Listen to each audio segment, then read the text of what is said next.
Ini adalah video dokumentasi yang disediakan oleh Muhammad Syazwan bin Muhammad Ramli, Umar Arif Rizwan bin Umar Radzi, Muhammad Ammar bin Hashim, Nur Hafiz Fauzan bin Samsuri dan Triad Modendi Santoso bin Sumar yang bertajuk Kesedaran terhadap Peranan Jurutera Awam terhadap Masyarakat pada Masa Hadapan, yang merupakan projek akhir bagi kursus Jurutera dan Masyarakat. Jurutera merupakan suatu pekerjaan profesional dalam bidang kejuruteraan yang berkenaan dengan mengaplikasikan sains dan teknologi dalam kehidupan seharian untuk mengatasi suatu masalah. Jurutera mereka pelbagai jenis benda merangkumi alat, mesin, bangunan, struktur dan sistem dengan sentiasa mengambil kira keselamatan dan kos. Terdapat pelbagai jenis bidang kejuruteraan dalam dunia ini, maka pelbagai jenis gelaran jurutera juga telah wujud.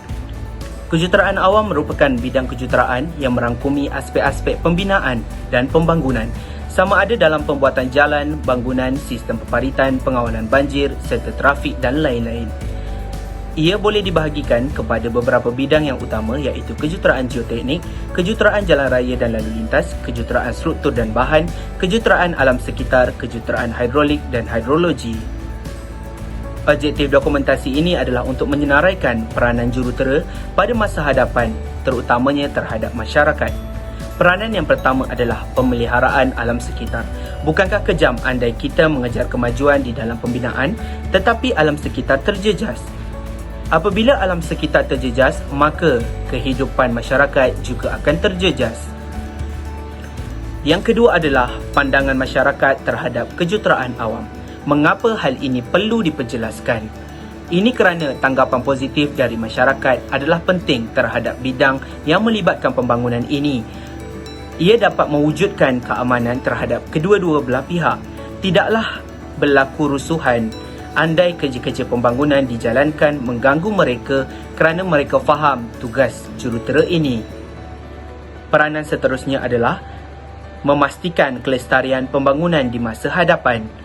Semakin banyak ciri-ciri bangunan hijau diaplikasikan dalam pembangunan, semakin tinggi kesan positif terhadap persekitaran dan cara hidup masyarakat. Yang terakhir adalah peningkatan terhadap keperincian jalan raya.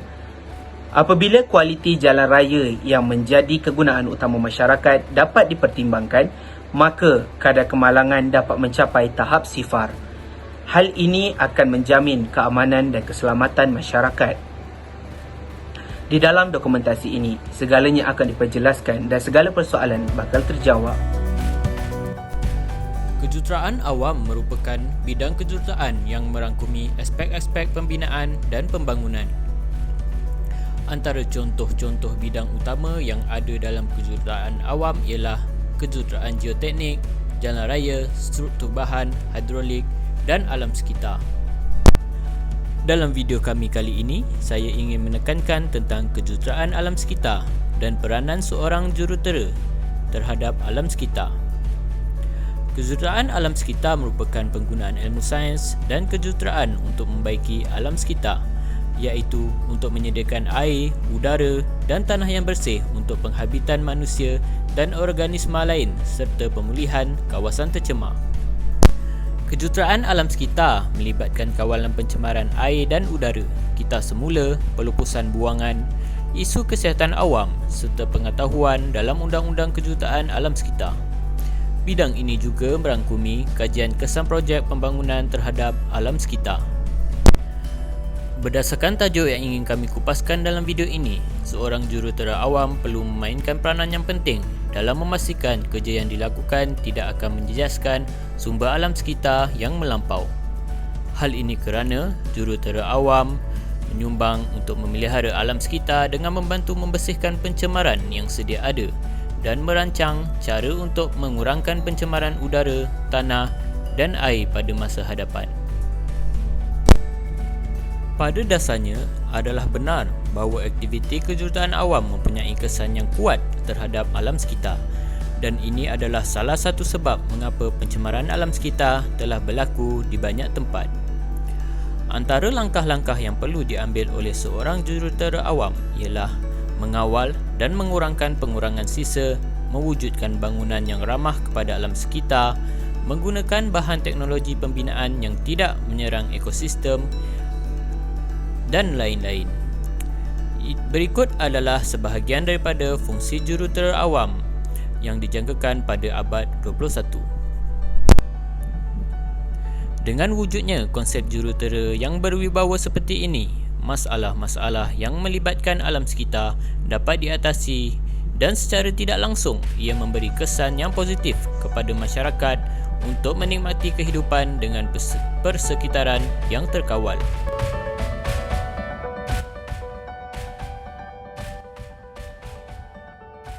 Pada era globalisasi ini, kesedaran tentang peranan jurutera awam ke arah pembangunan masyarakat adalah penting. Peranan jurutera awam adalah besar terhadap masyarakat. Jurutera dan masyarakat pada masa kini ibarat au dan tebing yang melengkapi antara satu sama lain. Tanggapan masyarakat hari ini menganggap bahawa bidang kejuruteraan awam ini suatu bidang yang elit dan sukar. Tetapi tidak semua masyarakat yang tahu mengenai kewujudan kejuruteraan awam. Halangan dan cabaran yang dilalui penduduk atau masyarakat luar bandar menyebabkan mereka tidak tahu dan keliru tentang kewujudan bidang kejuruteraan awam. Kebanyakan masyarakat luar bandar dan penduduk kampung mereka tahu kerja-kerja membina rumah, membaiki jalan, membaiki longkang dan membuat bangunan. Tapi malangnya mereka tidak tahu bahawa kerja-kerja tersebut adalah di dalam bidang kejuruteraan awam. Tetapi tidak semua masyarakat luar bandar yang tidak tahu. Mereka yang membaca akhbar dan memiliki telefon pintar akan selangkah ke hadapan. Lain pula bagi masyarakat di bandar yang tahu mengenai kewujudan kejuruteraan awam. Hal ini kerana mereka sudah mendapat pengetahuan di bandar yang banyak sumber yang mereka mengetahui melalui telefon pintar salah satunya. Bahkan mereka sering melihat pembangunan-pembangunan yang sedang giat dijalankan seperti jalan raya bertingkat, bangunan pencakar langit dan pembinaan pengangkutan awam yang terdapat di kawasan bandar, terutamanya di Kuala Lumpur, Shah Alam, Johor Bahru, Pulau Pinang dan bandar besar yang lain. Hal ini membuatkan masyarakat tahu mengenai kejuruteraan awam. Banyak tanggapan masyarakat mengenai kejuruteraan awam. Sebagai contoh, mereka anggap jurutera awam seperti merancang dan menyelia pembinaan kemudahan yang penting untuk kehidupan moden. Sekarang ini mari kita lihat temu ramah orang awam yang dibuat melalui panggilan video. Okey, pada pendapat saya, adakah kejuruteraan awam ni menyumbang kepada masyarakat? Sangat menyumbang. Yang pertama dari segi ekonomi, seperti yang kita lihat dekat Kuala Lumpur, dekat LCC kan, itu merupakan tempat utama tarikan pelancong. Jadi itu menjana ekonomi negara dari segi pelancongan. Mereka daripada segi mereka menyumbang juga daripada segi peluang pekerjaan. Contohnya seperti mereka membuat bangunan-bangunan untuk pejabat kerajaan dan sebagainya. Jadi ia mewujudkan peluang pekerjaan lah. Banyak sumbangannya, tapi setakat tu je saya boleh bagi. Okey, terima kasih. Terima kasih kepada Munajatullah kerana sudi untuk ditemu ramah. Banyak pendapat yang dikongsikan, dari sini kita boleh nilai sejauh mana masyarakat tahu mengenai kejuruteraan awam. Seperti yang dinyatakan oleh saudara Munajatullah tadi, banyak sektor-sektor yang dapat manfaat seperti ekonomi dan peluang pekerjaan. Sebenarnya, kejuruteraan awam ialah kejuruteraan profesional disiplin yang berkaitan dengan reka bentuk, pembinaan dan pemeliharaan persekitaran fizikal dan pembinaan semula jadi, termasuk kerja-kerja awam seperti jalan raya, jambatan, terusan, empangan, lapangan terbang, sistem pembentungan, saluran paip, komponen, struktur bangunan dan landasan kereta api. Semua perkara itu melibatkan ekonomi dan masyarakat. Banyak peluang pekerjaan yang kejuruteraan awam beri kepada masyarakat. Hal ini juga akan meningkatkan ekonomi masyarakat. Kejuruteraan awam boleh dilakukan di sektor awam, dari perbandaran, kerja-kerja awam, jabatan hingga ke agensi kerajaan persekutuan. Dan ini sektor swasta dari firma tempatan hingga global. Sebanyak 500 syarikat mendapat rezeki kerana pembangunan yang dijalankan oleh kejuruteraan awam. Untuk masa hadapan, kejuruteraan awam akan banyak membantu dalam sektor pembangunan kepada masyarakat, membina sekolah, membina pengetahuan awam dan membina pendapatan masyarakat. Seperti yang saya katakan, masyarakat akan memberi manfaat pada masa akan datang, dibantu oleh juruteraan awam. Pada masa akan datang, kejuruteraan awam mungkin akan dikenali oleh semua lapisan masyarakat Dan pada masa itu, masyarakat dan kejuruteraan awam akan bekerjasama untuk ke arah pembangunan yang lebih maju. Sekian, terima kasih dari saya. Hai, Assalamualaikum. Saya Umar Rizwan bin Umar Razi. So, di sini saya ingin mengulas tentang isu kelestarian pembangunan masa hadapan terhadap masyarakat. So, mari kita mulakan. Dalam meniti arus kemodenan ini, negara semakin pesat membangun dan juga populasinya semakin meningkat. Ini menyebabkan kadar permintaan terhadap sesuatu keperluan adalah tinggi. Gaya hidup manusia yang mahukan kehidupan yang lebih baik seperti rumah, bekalan elektrik, air dan lain-lain menyebabkan permintaan terhadap sumber semula jadi semakin meningkat. Sebab itulah konsep rumah hijau perlu didirikan pada masa sekarang ini.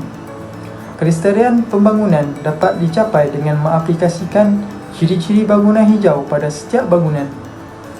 Matlamat pembinaan bangunan hijau ini sebenarnya adalah untuk mengurangkan kesan keseluruhan persekitaran dan infrastruktur yang dibina ke atas kesihatan manusia dan persekitaran semula jadi. Di Malaysia, kita ada sistem pengiktirafan sendiri yang mengambil kira iklim dan juga pembangunan sosial, infrastruktur dan ekonomi di Malaysia. Sistem ini dipanggil sebagai Green Building Index, GBI.